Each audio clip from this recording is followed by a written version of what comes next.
આપણે જે મોબાઈલ ફોનની અંદર સ્ટેટસ મૂકીએ છીએ ને એ જોઈ વિચારીને મૂકવા જોઈએ. કારણ કે આપણે મૂકેલા સ્ટેટસ આપણા ભાઈઓ જોતા હોય, આપણો કાકા કુટુંબ, આપણો પરિવાર, આપણો સમાજ, આપણા સગા સંબંધીઓ બધા જોતા હોય છે. આપણે સ્ટેટસ મૂકીએ, જોવાવાળા જોતા રહી ગયા, બળવાવાળા બળતા રહી ગયા. અરે ભાઈ, કોણ બળે તમારથી? તમે શું એવું તીર મારી દીધું? તમે શિક્ષણની અંદર કે ધંધાની અંદર કોઈ સફળતા મેળવી છે તો એ સમાજ માટે ગૌરવની વાત છે. એમાં બળવાની વાત ક્યાં આવી? દુનિયા જલે ના જલે, રાણાને ફરક ના પડે.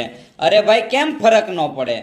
બધા રાણાને ફરક પડે, મુકેશ અંબાણીને ફરક પડે. ફરક ન પડતો હોય તો દર 28 તારીખે ફોન કરીને તમને કેમ યાદ કરાવે કે તમારું રિચાર્જ ખતમ થઈ ગયું? સમય સંજોગે બખ્તર પહેરી લેવાના. અરે ભાઈ, સમય સંજોગે બખ્તર પહેરી લેવાની જરૂર નથી. સમય સંજોગે સારો ધંધો કરો, સારું શિક્ષણ મેળવો. તમારો સમય સારો છે ને તો સમાજને